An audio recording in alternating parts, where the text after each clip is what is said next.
খোলামেলা বলেছেন যে আমরা ভারতকে যা দিয়েছি ভারত আহ, তা কখনোই চিন্তাও করেনি, বা এই ধরনের একটি বাক্য তিনি রচনা করেছেন। অর্থাৎ না চাইতে বেশি দিয়ে ফেলেছে। তো এই যে বক্তব্যটি, সেটা তিনি এমনি এমনি বলেননি।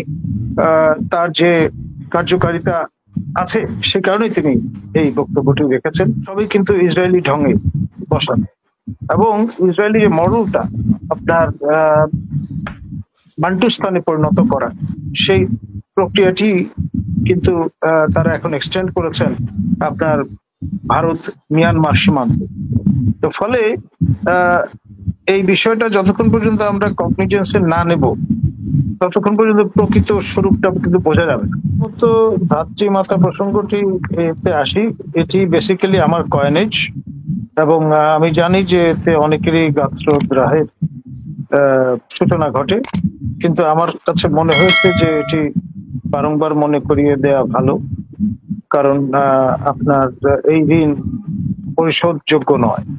৭১-এ মহান স্বাধীনতা যুদ্ধের সময় যে ১৬০০ জন বা তার বেশি ভারতীয় সৈন্য তাদের বুকের তাজা রক্ত দিয়ে এই দেশ স্বাধীন করবার ক্ষেত্রে যে অমূল্য এবং নজিরবিহীন অবদান রেখেছেন, তার আপনার কিছুটা এই ঋণ শোধ হতে পারে যদি আমাদের রাজধানী শহর ঢাকায় সুউচ্চ একটি স্মৃতিসৌধ আমরা তৈরি করতে পারি।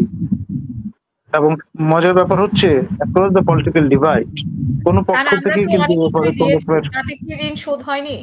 আর তাছাড়া যে দর্শক যেটা বলেছে, সিম্বলিক দেখা যায়, ধরা ছোঁয়া যায়, এরকমের একটি স্মৃতিসৌধ এখন পর্যন্ত আমরা নির্মাণ করতে সক্ষম বা সমর্থ হইনি। তো সেইটি যতক্ষণ না হচ্ছে ততক্ষণ পর্যন্ত ঋণ শোধ করবার একটা আমরা অ্যাফার্মেটিভ অ্যাকশন গ্রহণ করেছি সেটি বলা যাবে না।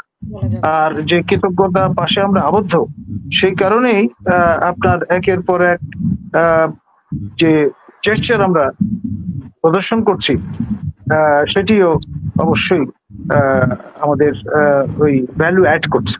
ওই অর্থে আমাদের জাতির পিতা বঙ্গবন্ধু শেখ মুজিবুর কন্যা দেশরত্ন জননেত্রী মাননীয় প্রধানমন্ত্রী শেখ হাসিনা খোলামেলা বলেছেন যে আমরা ভারতকে যা দিয়েছি ভারত তা কখনোই চিন্তাও করেনি, বা এই ধরনের একটি বাক্য তিনি রচনা করেছেন।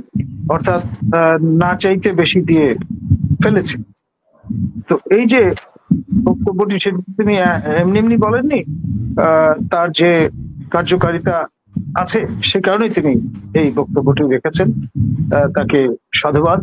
কিন্তু পরিপূর্ণ সাধুবাদ জানানো যাবে যদি সেই স্মৃতিসৌধটি রচনা বা সংস্থাপন করার উদ্যোগ তিনি এবং আমাদের মাননীয় মুক্তিযুদ্ধ বিষয়ক মন্ত্রী আকম মোজাম্মেল হক মহোদয় এই প্রক্রিয়াটি শুরু করেন।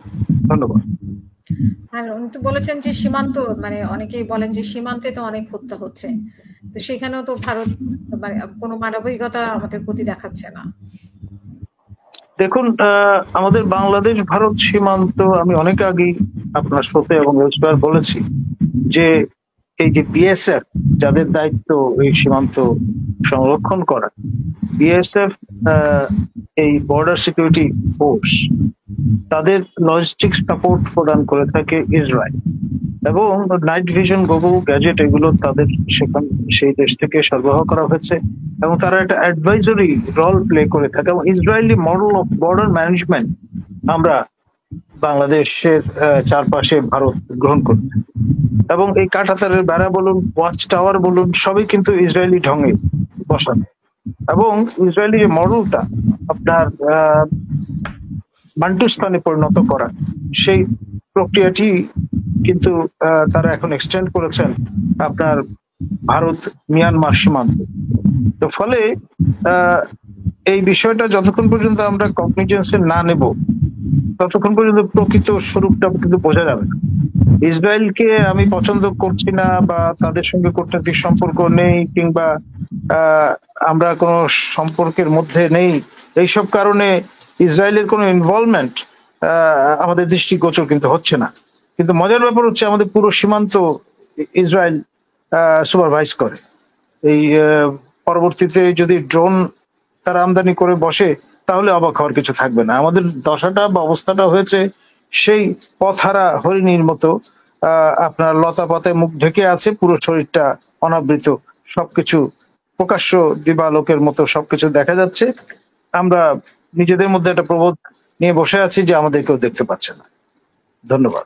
আর কিভাবে পালিয়ে যাচ্ছে, এক একজন দুর্নীতি করে আসলে পালিয়ে যাচ্ছে না গাপটি মেরে দেশে বসে আছে? আর যদি পালিয়ে যেয়ে থাকি কিভাবে পালিয়ে যাচ্ছে চোখের সামনে? দেখুন, এই যে স্টোরিগুলো এগুলো কাইন্ড অফ ডিউকয়। আপনার মতিউর সম্পর্কে বলা হয়েছিল যে ডক্টর মতিউর রহমান তিনি মাথা মুন্ডন করে আখাউড়া সীমান্ত দিয়ে সীমান্ত পার হয়ে ভিন্ন দেশে চলে গেছেন। পরবর্তীতে তিনি অফিসে হাজিরা দিয়ে জানান দিলেন যে না, তিনি ঢাকা শহরে আছেন, কর্তব্যপরায়ণ কর্তব্যনিষ্ঠ একজন জনকৃতক হিসেবেই দায়িত্ব পালন করছেন। তাকে অ্যাটাচ করা হয়েছে ইন্টারনাল রিসোর্সেস ডিভিশনে, তিনি সেখানে কিন্তু হাজিরা দিচ্ছেন। জি।